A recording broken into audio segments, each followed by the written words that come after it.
Bismillahirrahmanirrahim. Assalamualaikum warahmatullahi wabarakatuh. Waalaikumsalam warahmatullahi wabarakatuh. Yang saya hormati Ketua PBNBDI DKI, Tuan Guru Haji Dr. Andes Dr. Haji Muslihan. Kemudian yang hadir pada hari ini yang kami hormati pimpinan Pusat Pemuda NWDI, Dr. Haji Muhammad Halki, MPD. Kemudian yang kami hormati juga Dr. Haji Rosyadi, kemudian Ketua Pimpinan Pemuda atau Pembina, Pak Ustadz Haji Muhammad Jamaluddin, dan rekan-rekan peserta Rakerwil Pemuda NWDI DKI Jakarta yang kami hormati.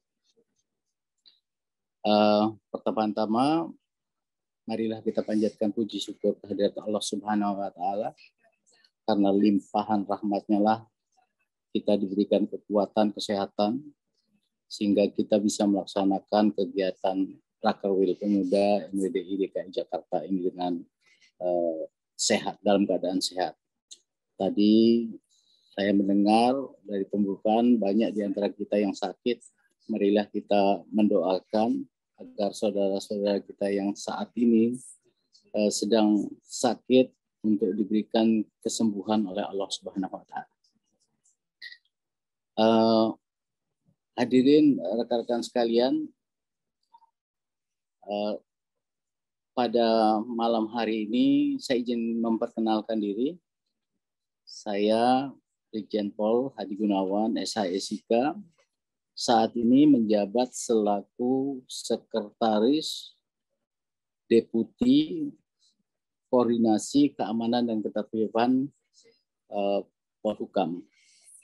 Jadi kami bertugas di sana sudah 1 tahun membantu Pak Mahfud MD untuk menangani masalah-masalah yang terkait dengan politik, hukum, dan keamanan.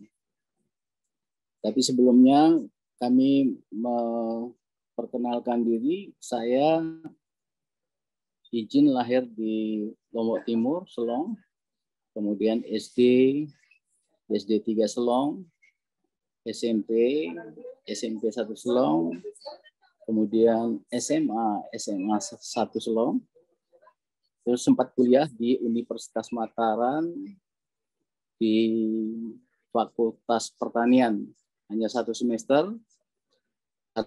Ada rekan-rekan saya yang mengajak untuk mendaftar Akabri, kemudian saya ikut-ikutan untuk mendaftar Akabri. Alhamdulillah Tuhan memberikan kesempatan saya lulus menjadi perwira di Akademi Kepolisian. Kemudian tugas kami di Kemenko Polhukam yang terkait dengan politik, hukum, keamanan, kita di Kementerian Polhukam membawahi beberapa kementerian selaku Menteri Koordinasi, yaitu Menteri Dalam Negeri, kemudian Kementerian Luar Negeri, kemudian Kementerian TNI, kemudian Kepolisian Republik Indonesia, BNPT, BNN, kemudian BNPB, termasuk Kejaksaan Pengadilan. Itu di bawah koordinasi dari Kementerian Politik, Hukum, dan HAM.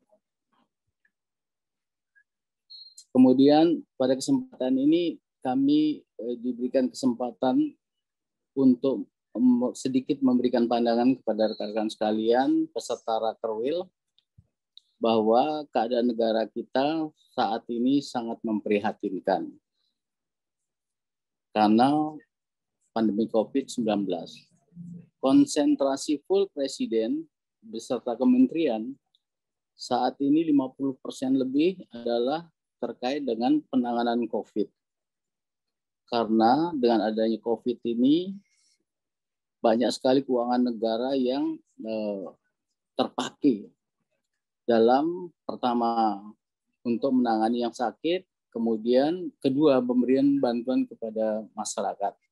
Untuk itu pada kesempatan malam ini kami mengharapkan rekan-rekan kita yang ada di NWDI, khususnya di Jakarta, untuk bisa membantu pemerintah untuk aktif, berperan aktif dalam membantu pemerintah menangani masalah COVID-19.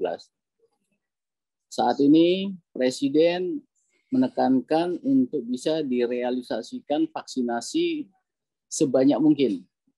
Diharapkan kalau sudah mencapai 70%, nanti akan ada masa herd immunity bagi negara kita, sehingga rakyat kita tidak lagi harus sembunyi di rumah, terus tidak bisa bekerja.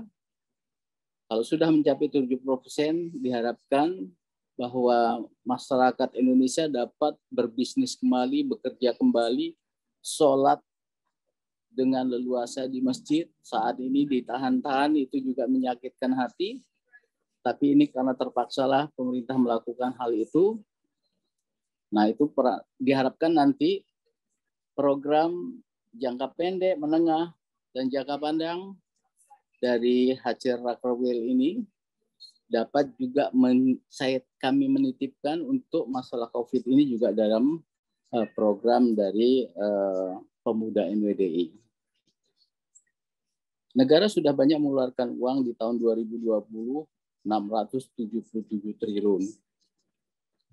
Anggaran ini diambil dari pemotongan dari anggaran dari kementerian lembaga dan pemerintah daerah. Untuk tahun ini, anggaran juga masih banyak di tahun 2021. Di kementerian lembaga sudah terjadi pemotongan sampai 4 kali pemotongan. Artinya, masalah COVID ini sangat-sangat merugikan negara kita. Ini bukan negara kita saja sebenarnya, tapi seluruh dunia. Namun di beberapa negara yang maju, mereka punya ekonomi kuat, dilaksanakan lockdown pun tidak masalah. Tapi di negara kita banyak saudara-saudara kita yang masih hari ini bekerja untuk makan hari ini. Nah, kalau mereka tidak bekerja, tentunya ini akan mengganggu kehidupan mereka. Sehingga pemerintah bagaimanapun juga punya tanggung jawab untuk memberikan bantuan sosial kepada masyarakat dalam bentuk bingkisan, karena memang banyak di antara kita yang masih belum mendapatkan pekerjaan yang layak dan belum mendapatkan penghasilan yang baik. Ini mungkin yang perlu kami sampaikan sekedar wawasan saja. Mudah-mudahan kami menitip kepada adik-adik sekalian, para pemuda yang akan menyusun rencana kerja jangka pendek, jangka menengah, jangka panjang, dapat menyisipkan program-program yang tadi Pak Haji Muhammad Jamaluddin mengatakan bahwa harus ada sinergi dengan pemerintah. Itu sangat baik sekali, karena bagaimanapun juga NWDI ini adalah suatu organisasi yang sudah diakui oleh negara ini, adalah suatu organisasi yang sangat mendukung pemerintah. Karena Syekh kita dulu telah berjuang untuk Indonesia, yang itu harus kita patuti, turuti, pedomani, bahwa NWDI ini adalah suatu organisasi pejuang. Karena pimpinan kita, Syekh, saat ini sudah jelas diakui oleh negara ini sebagai pejuang bangsa. Mudah-mudahan ini menjadi teladan kita bagi kita semua. Dan yang terakhir, kami mengharapkan kepada peserta raker dapat menjaga kesehatannya, kemudian tentu bisa membantu pemerintah untuk tidak ikut menyebarkan hoax. Justru NWDI nanti bisa berperan di depan untuk memberikan edukasi, sosialisasi kepada masyarakat, bahkan bisa menjadi duta protokol kesehatan. Mungkin ini yang bisa saya sampaikan malam hari ini. Mohon maaf, tidak banyak yang kami bisa sampaikan, dan sekaligus pada kesempatan ini saya selaku pribadi mohon maaf jika ada kata kalimat yang tidak berkenan. Terima kasih. Wassalamualaikum warahmatullahi wabarakatuh. Waalaikumsalam warahmatullahi wabarakatuh. Warahmatullahi wabarakatuh.